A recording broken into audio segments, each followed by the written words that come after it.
बिस्मिल्लाहिर्रहमानिर्रहीम। अस्सलामुअलैकुम। ज़ायक़ा पकवान 786 में आपको खुश आमदीद कहते हैं।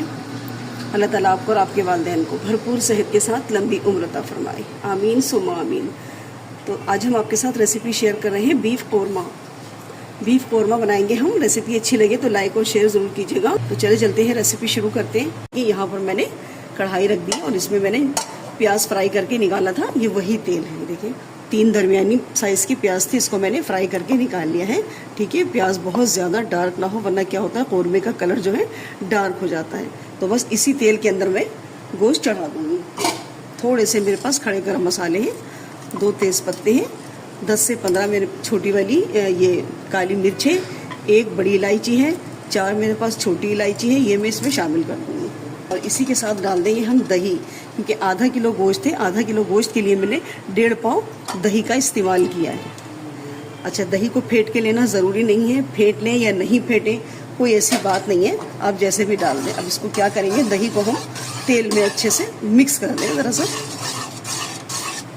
चलिए, तेल में देखें मैंने दही को अच्छे से मिक्स कर दिया। यहाँ पे डालेंगे हम 2 टेबल स्पून अदरक और लहसुन का पेस्ट, और यहाँ पे डालेंगे हम सूखे मसाले। 1 टेबल स्पून भर के मैंने पिसी हुई मिर्च ली है, और 1.5 चम्मच पिसा हुआ धनिया, 1/2 टेबल स्पून हल्दी, और 1 टीस्पून पिसा हुआ भुना ज़ीरा, वो भी इसमें शामिल कर देंगे। 1 टेबल स्पून नमक आप अपने टेस्ट के अकॉर्डिंग ले लें। इसको भी हम थोड़ा सा मिक्स कर देंगे इसके अंदर। चलें, देखिए अब यहाँ पर मैंने गोश्त ले लिया है, और गोश्त की बोटियाँ देखें मैंने इतनी बड़ी ली है। ठीक है, आपको पता है ना, पकने के बाद बोटी थोड़ी सी और छोटी जाती है। अब आप बड़ी ले लें या छोटी ले लें। छोटी बस ये होगा कि जल्दी कुक हो जाएगी, और बड़ी में ज़रा सा टाइम लग जाएगा। तो ये गोश्त भी मैं इसमें शामिल कर दूँगी। अभी तक मैंने फ्लेम ऑन नहीं किया है। ठीक है, अब मैं फ्लेम ऑन करूँगी। अब मैंने फ्लेम भी इसके नीचे जला दिया है, और इसमें जैसे ही उबाल आएगा ना तो मैं इसको बंद कर दूंगी। ठीक है, अभी देखिए वही सब कुछ है इसमें, दही का पानी और थोड़ा सा अभी गोश्त में से भी पानी रिलीज होगा। ठीक है, तो अभी मैं इसमें पानी नहीं डालूंगी, और अगर गोश्त ना गला तो फिर मैं इसके अंदर पानी गर्म शामिल करूंगी इसके अंदर। ऐसा नहीं है कि आप पानी नहीं डाल सकती, भाई गोश्त नहीं गल रहा है तो पानी तो डालना ही पड़ेगा। तो बस मैं इसको इसी तरह से उबाल आएगा, और उसके बाद मैं इसको कवर लगा दूंगी, क्योंकि मैं कढ़ाई में बना रही हूँ। तो कम से कम इसको मैं उबाल आने के बाद 40 से 45 मिनट रखूंगी। ठीक है, अगर आप कुकर में बना रही हैं तो कुकर में आप 2 गिलास पानी के साथ इसमें 2 से 3 सीटी आए तो उसके बाद लो फ्लेम पे 10 मिनट पकाइएगा, तो आपका गोश्त गल जाएगा। अब इसमें देखिए बॉईल आ गया है। अब इसे मैं बिल्कुल लो फ्लेम पे रख दूंगी पकने के लिए। देखिए, कौरमे के लिए हम थोड़ा सा गरम मसाला बना लेंगे, जिससे अच्छे कौरमे में खुशबू हमारी बढ़ जाएगी। तो देखिए, यहाँ मैंने 1 बादियान का फूल लिया है। ये मेरे पास जायफल है, इसका मैंने 1/4 हिस्सा ले लिया है। ये ज़्यादा नहीं डालना है, क्योंकि ये कड़वाहट भी पैदा करता है। छोटा सा फूल 1 जवत्री का मैंने ले लिया है। दालचीनी का 1 पीस ले लिया था, 1 इंच का टुकड़ा, इसको मैंने तोड़ लिया है। 3 लौंगे ले ली हैं, 1 बड़ी इलायची, 2 छोटी इलायची, और 12 से 15 मेरे पास काली मिर्च है। 1 टीस्पून ज़ीरा है साबित, और 1 टीस्पून सौंफ मैंने यहाँ पे शामिल की है।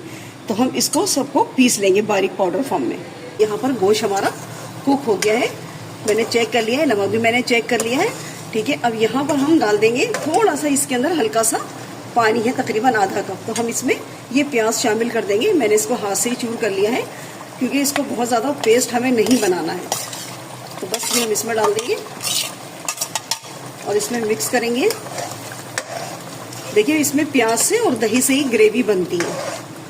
और जो मैंने गरम मसाला पीसा था ना, आपको दिखाया था मैंने, ये देखिए ये हम इसमें शामिल कर देंगे। देखिए, गरम मसाला डालते कितनी प्यारी से खुशबू आ गई है कौरमे में से। तो इसी तरह से अगर आप कौरमा बनाएंगी ना, एक दफ़ा मेरे तरीके से बनाइए, बहुत अच्छा और बहुत टेस्टी कौरमा बन के तैयार होता है। बस इसको मैं क्या करूँगी, अब कम से कम 5 मिनट के लिए बिल्कुल धीमी आंच में कवर लगाकर पकने दूंगी। देखिए, कौरमा हमारा तैयार है। ये देखिए इस तरह का इसमें देखिए ग्रेवी आ गई है। ठीक है, और देखिए कैसी माशाल्लाह दानेदार ग्रेवी आ गई। अगर आप चाहती हैं तो इसको थोड़ा सा आधा कप पानी डाल के और थोड़ा सा इसको कर लें। लेकिन क्या है कि कौरमा तो आपको भुना हुआ ही अच्छा लगता है ना। तो इसमें देखिए मैं बोटी भी दिखा दूँ आपको। देखिए बोटी भी माशाल्लाह कैसे अच्छे से गल गई है।